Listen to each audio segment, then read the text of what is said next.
Well, looks like Newman isn't going to be tackling the 8-bit Sonic games. So, let's talk about Sonic Chaos now, since I've been waiting to talk about something Sonic related for a while now.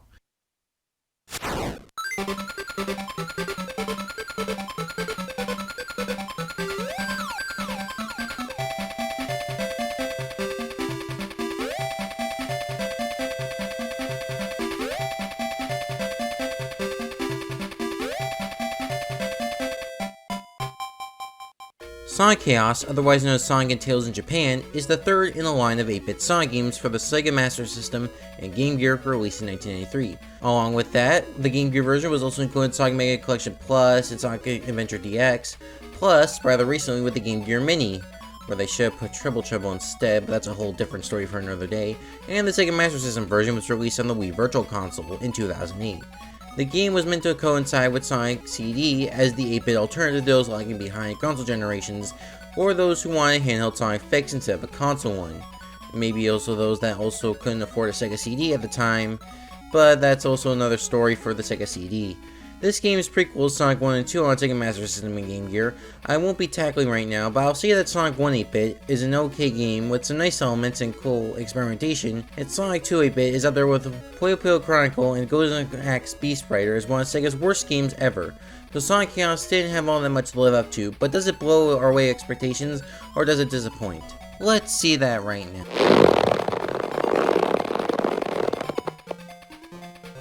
This game's lore from the opening cutscene doesn't leave all that much to interpret, aka Dr. Robotnik steals all the Chaos Emeralds, and you as Sonic, as well as Tails, have to get them back. But let's look at it deeper at the manual!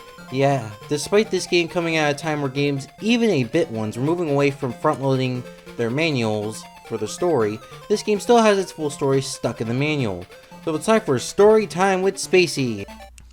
Could this be the end of South Island? The evil maniac Dr. Robotnik, trademark, has another twisted idea to take over the world. This time he wants to steal the mythical Chaos Emeralds for like the 4th time or so, depending on how the timeline works in the 8-bit and 16-bit games. The emeralds are the source of vitality for all living things, but in the hands of the rotten Dr. Robotnik, they could be turned into nuclear bombs and laser weapons. The evil doctor has already snatched the red Chaos Emerald, causing the other emeralds to lose balance and fly into parallel universe. Now South Island is sinking to the ocean. Sonic and Tails will have to use all their super speed and super stunts to stop Dr. Robotnik and restore harmony to the universe. Okay, Dr. Robotnik, says Sonic. You're charged with contempt of Hedgehog and there's no time to lose. Gotta slide, glide. Well, that's a little better, but it still feels rather basic for a Sonic plot, especially when compared to its contemporary Sonic CD, which introduced an all-new planet, an all-new rival, and an all-new love interest for Sonic. Well, I'm not expecting anything like an opening cutscene from Sonic CD, but what I was kind of expecting was something a little bit more, you know? But overall, the story's just even by early Sonic standards.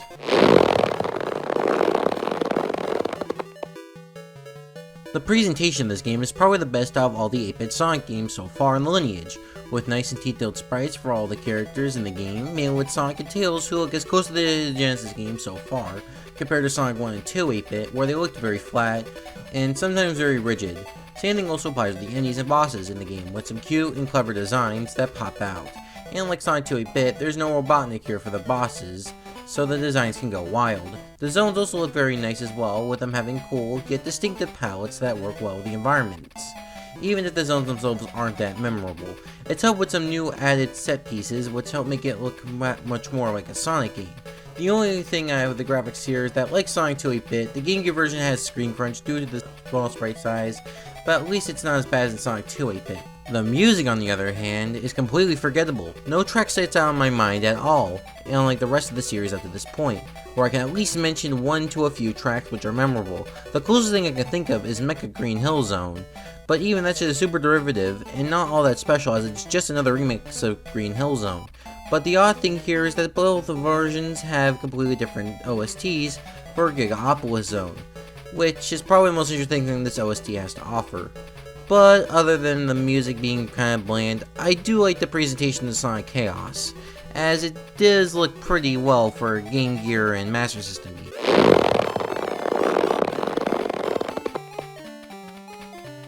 The gameplay of this game is the ye olde classic Sonic affair up to this point, which was in 1993 with Sonic CD, with the speed and physics being a major part of the game. It's shockingly accurate to the 16-bit games with no compromises whatsoever. We even got playable Tails like in Sonic 2, with his flight being introduced in this game, even if it is clunky, though he is somewhat useless since he can't enter the special stages unlike Sonic. The bosses outside of a certain one, can't wait to get to the spoilers, are all good and have some fun to them. Yeah, so far it's so good, but this is where my praise ends, as the mediocrity starts. First, Dolly, these zones are far from memorable and barely stick out at all. Sure, they might have one or two things once in a while, but other than that, they feel almost identical. It feels like they wanted to keep the more slow and traditional platforming style from the Sonic 1 and 2 8-bit games, but also wanted to speed and flow the 16 versions. And yet we get some of the worst of both. Thankfully it isn't as bad as Sonic 2 8-bit due to its easiness and somewhat better level design, but it's like trading some poop for a cent. Sure, it's not complete shit, but it's far from the best thing you can get, especially with other better options just around the corner. Not even stuff like Speed Shoes, Springs, or Super Peel Out, which I completely forgot existed until complete and utter accident, aren't all that useful, nor do they add anything to the gameplay to make it better. But now we're getting on to another thing which has been a staple of Sonic ever since the first game, for a while at least. The special stages, and wow, they're rather blah in this game. But first, let's talk about Tails, and the fact that he cannot get into the special stages. So sorry Tails fans. Now, in order to get to these special stages, you have to collect 100 rings in the stage itself, which is pitifully easy thanks to the amount of ring containers being found for some of the most basic exploration ever, and you just get teleport there. No giant ring nor checkpoint for this one, folks.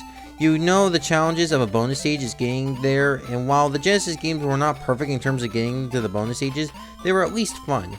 Sonic Chaos, on the other hand, just feels like they were included at the last minute, likely because the special stages were in the first ROMs of Sonic 8-bit and didn't know how to code them until the end of development.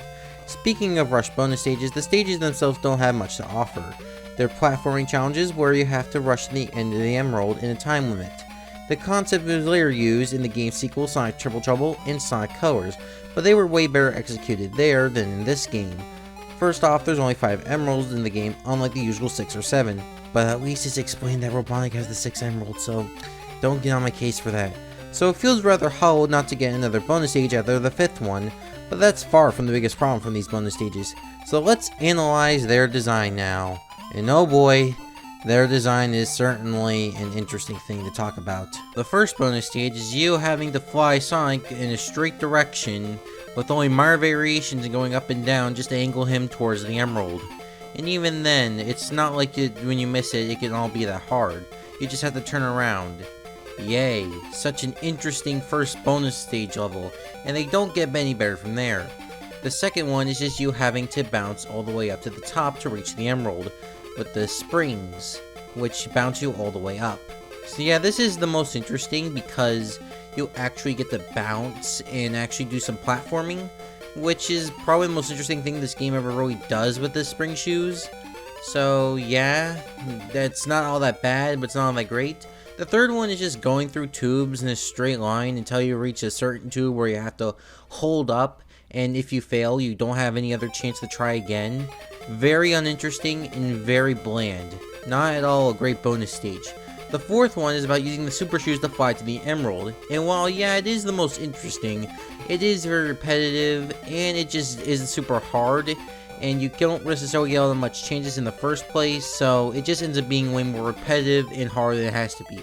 And finally, the fifth and final one is the hardest of all, just because it's just a confusing tube maze. Even the Sega Master System version, it feels super duper cramped, and you'll probably require a map in order to get through this, especially considering that some of the tubes don't allow you to go in certain directions. But yeah, these stages are really meh and leaning towards bad a lot of the time.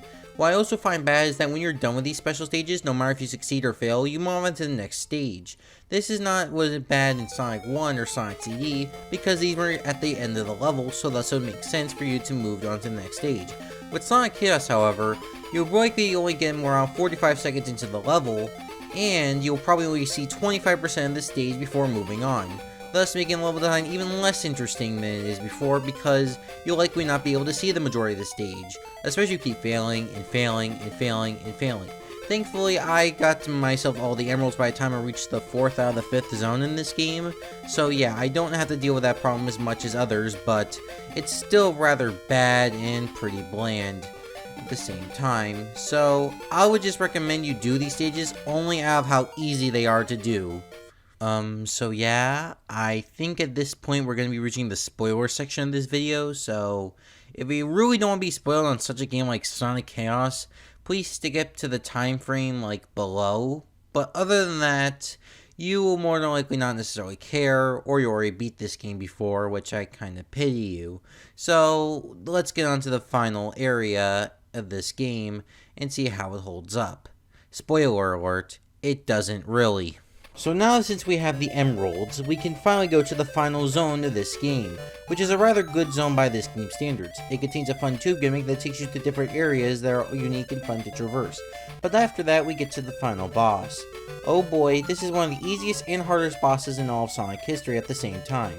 For starters, the boss is very hard to dodge with its projectiles that go almost everywhere. But with the amount of ring boxes you'll have, you'll hopefully collect the rings that were dropped and brute force your way through. But even then, you will still lose some lives, and maybe even continues, but after that comes the really shit phase. This second phase is hard as hell with not only his super fast speed, but he also defeats you in one hit with no warning nor indication of it. And if you do get defeated, you have to restart from the first phase. That was fucking hard, but well, now that we defeated Robotnik, he drops the 6th emerald, and we are now done. And what do we get for getting all the emeralds? We just see Sonic getting encased in a giant emerald. What? You know, as much as I don't want to harp on this game too much for how easy the bonus stages are, at the same time though, this is a pretty underwhelming reward, as at least Sonic 1 has a slightly different ending to when you get all the emeralds. So yeah, that was incredibly disappointing, and overall, that just ends off the game in a pretty sour note. And that's all I really have to mention about this game, so let's move on to the final thoughts, and get this all over with, since I really don't want to talk about this anymore. Overall, Sonic Chaos is a game that left nothing on me, and while it is far from the worst you could play in terms of classic 2D Sonic, it's a game where you can find a much better experience just by playing the Genesis games, or hell, even this game's sequel, Sonic Triple Trouble. So this game gets a 4.5 on my scale. I would give it Journey's 5, but the, spoiler section kind of ruined it for me. So it's down to a 4.5. As for which version to buy, well, let me just say that while the Master System version is better, it's not by that much. I mean, not only does the Game Gear version have different traffic Galapagos Zone, but it's also way easier to buy, as well as being included in way better games, like the Sonic Mega Collection games, or Sonic Adventure DX for the GameCube. Besides, the game is so easy that the extra space doesn't offer that much, so pick what you want. So yeah, unless you're a hardcore Sonic fan, or really wants to pick this game physically up at a cartridge, this game should not be worth more than $5 or $10 on a good day if you want the cartridge. And that's all I have to say on this game. Overall, it was fun to at least tackle a Sonic game for once, and I hope to see you guys next time with another review.